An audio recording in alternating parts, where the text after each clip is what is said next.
Fala nação, bem-vindo ao nosso canal, a voz da nação rubro-negra. Eu sou Venâncio Costa. Se você não é inscrito no canal, se inscreva aqui no canal, tá certo? Deixe seu like, compartilhe nossos vídeos, é muito importante para o crescimento do nosso canal. Vamos falar sobre o jogo de hoje, Flamengo 1, Internacional 1. O time do Flamengo teve uma postura boa no primeiro tempo, no segundo tempo voltou com uma postura muito boa também, mas infelizmente acabou cedendo espaço para o time do Internacional, que é um time que sabe jogar bem, dentro de casa principalmente, está em crescimento. E aí a gente vai falar sobre alguns pontos que são muito importantes. Eu vou aqui citar alguns jogadores para a gente poder entender um pouco do que foi o jogo de hoje e o que a gente vai projetar para os próximos jogos, no Brasileiro, claro. A gente tinha a chance de sair com 3 pontos hoje, infelizmente. Tomamos o empate no final do jogo e acredito que fica até um pouco mais difícil se falar em Campeonato Brasileiro. A gente vai brigar sim pela vaga no G4 direto para a Libertadores do ano que vem, né? Mas título acho que fica bem difícil. Esse era um jogo que tinha sido adiado, então a gente poderia ter uma diferença menor de pontuação para o primeiro colocado, que é o Botafogo, e para o Palmeiras, que está ali na cola do Botafogo, mas infelizmente não deu, e é isso. Vamos destacar aqui, principalmente, as atuações do Ayrton Lucas. Me preocupa muito a situação do Ayrton Lucas. O Ayrton Lucas vem muito mal há bastante tempo. Ele não está rendendo aquilo que ele costumava render quando vinha jogando bem pelo Flamengo. E me parece que na cabeça dele não entrou ainda que a situação dele atual, embora esteja jogando, ele é o terceiro jogador da posição, certo? Até porque nós temos o Vinha, que está machucado, só ano que vem, possivelmente. O Alexandre, que teve um desconforto e possivelmente também foi poupado para o jogo de domingo. E aí ele teve a oportunidade de jogar e ainda assim, mais uma vez, não representou. Deixou um espaço muito grande na defesa, não conseguiu acertar os passes, errou muito os passes, que isso é grave, inclusive. Ele se destacou por ser um jogador que apoiava muito bem e nem isso ele tem conseguido fazer. Então ficou um espaço ali muito grande do lado esquerdo. Isso é preocupante, né? Não sei o que ele projeta para a carreira dele, o que ele projeta dentro do Flamengo, mas jogando do jeito que ele está, fica muito mais difícil dele brigar por alguma vaga. Até porque a gente está falando de dois nomes que são muito fortes no mercado, principalmente na posição que ele joga. O Vinha, nos fala, jogador de nível seleção, joga muito bem. O Alexandro, idem, um pouco mais de experiência, um pouco mais velho, e por isso, inclusive, que tem essas limitações físicas, mas se ele quer brigar por alguma coisa no Flamengo, ele não está indo pelo caminho correto. E isso é sério. Até porque a gente está numa reta final de Campeonato Brasileiro, a gente tem ainda 2 jogos de final de Copa do Brasil para jogar, e ele precisava mostrar um pouco mais de trabalho para poder brigar pela posição, mesmo sabendo que é mais difícil. Enfim.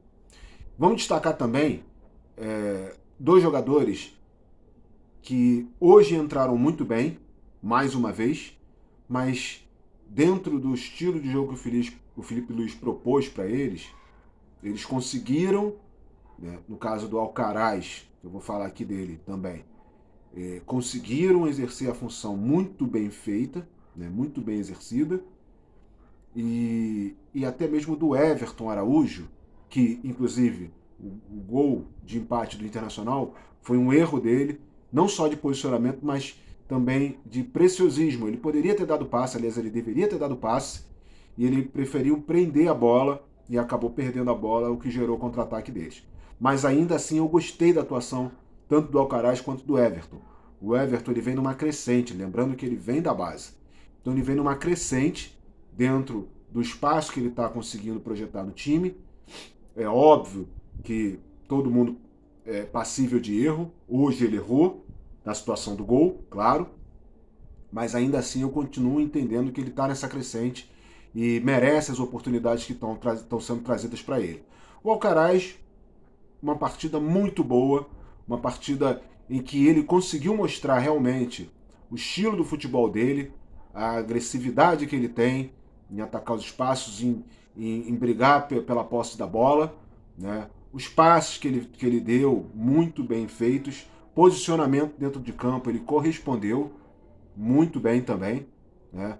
Teve a situação do gol marcado de pênalti, mais um pênalti bem batido por ele, e aí isso é muito importante para a gente ter também, porque a gente estava muito refém de um único batedor de pênalti no time, inclusive que não anda muito bem, que não está nem acredito que nem preocupado em brigar por posição, porque ele não vem apresentando o que a gente, que é torcedor, vem cobrando.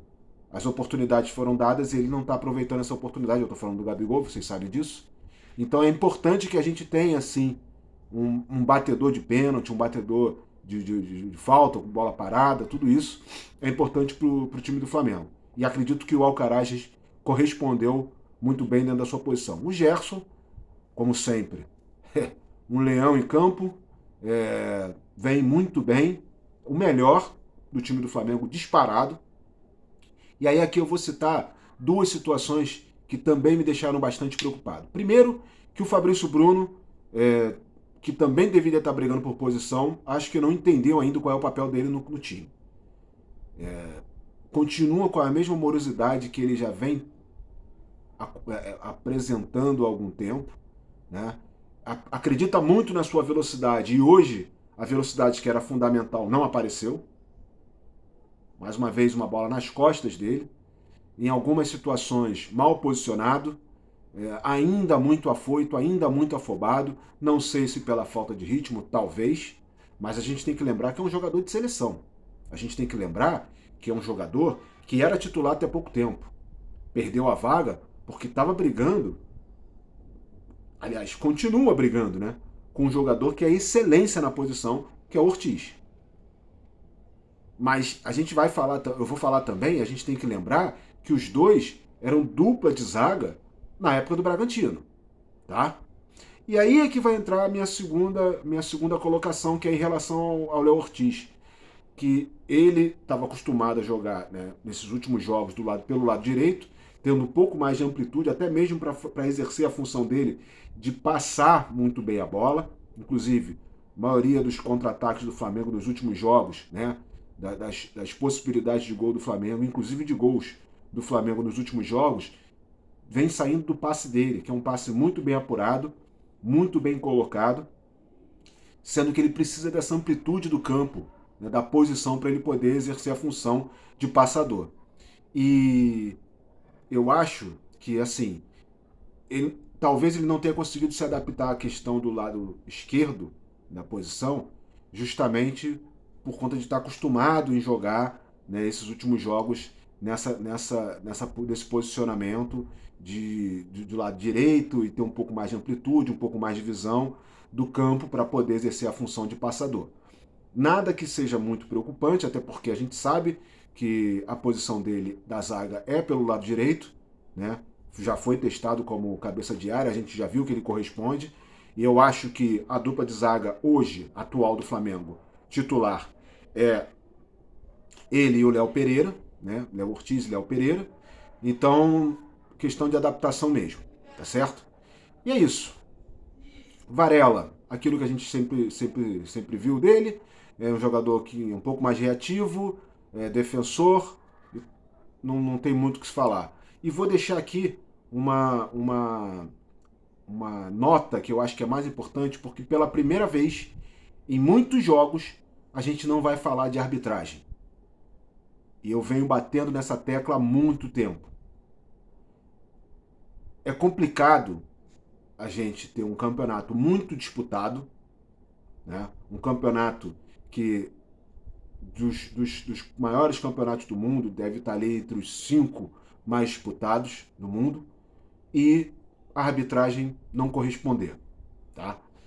E a gente vai voltar a falar sobre isso muito tempo, mas eu quero deixar aqui essa nota falando bem da arbitragem pela primeira vez em muito tempo, que o juiz foi muito bem, o árbitro foi muito bem, apitou o jogo muito bem, aplicou os cartões da forma correta, como deveria aplicar, não atrasou o jogo, não ficou parando o jogo demais, pênalti bem marcado, todas as circunstâncias, as situações do jogo muito bem arbitrada por ele. Então, vou deixar aqui o like para o juiz, que foi muito bem na partida de hoje, né? Preocupação em relação ao Bruno Henrique, que não está correspondendo da forma como a gente gostaria, mas ainda assim exercendo a função dele, né? A gente deu para ver que hoje ele ficou ali quase como um falso 9, atuando um pouco mais pela esquerda e centralizado na maioria das vezes. Depois que o Michael entrou, centralizou um pouco mais, mas ainda assim um pouco perdido em cima da função que ele deve exercer, né? Tempo de bola, tempo de passe, linha de impedimento. A gente viu que ele ainda não está na melhor forma dele. Acredito que, se trabalhar um pouco melhor, consiga resolver esses pormenores, esses problemas, mas a gente precisa que ele consiga enxergar isso o quanto antes para poder exercer o melhor que ele tem para o futebol, inclusive o futebol que ele já apresentou para a gente. Plata, gostei da atuação do Plata, acho que dentro do que foi proposto ele correspondeu, né? Ficou um pouco mais solto hoje, inclusive até porque o Varela ele ficou um pouco mais ali na questão defensiva, sem apoiar muito, criou um pouco mais de espaço para o próprio Gerson, que o Gerson a gente já sabe o que é, e deu um pouco mais de espaço para o Plata poder desenvolver o futebol dele. Tem muita gente que fala que ele é um Berril 2.0, eu não creio nisso, eu não enxergo dessa forma. Acho que ele tem muito a acrescentar para o Flamengo, sim, mas é uma questão de adaptação. A gente viu que no último jogo ele conseguiu entrar e entrou muito bem. Hoje ele começou jogando. Não sei se a função correta deveria ser essa, mas enfim, acho que foi muito bem e não tem muito o que criticar. Basicamente é isso, galera. Agora a gente vai para um jogo muito importante no domingo, que é o primeiro jogo da final. Vamos com força total, acredito eu. E se Deus quiser, fazer o resultado dentro de casa para que a gente consiga defender esse título lá fora, na casa deles. E é isso. Para você que não é inscrito no canal, se inscreva no nosso canal, A Voz da Nação Rubro-Negra. Deixe o seu like, que é muito importante, tá certo? E voltaremos em breve com mais informações sobre o Flamengo, trazendo muito mais sobre o nosso time, a nossa paixão, que é muito mais importante. Fiquem todos em paz, uma boa noite para todos vocês. Vamos que vamos.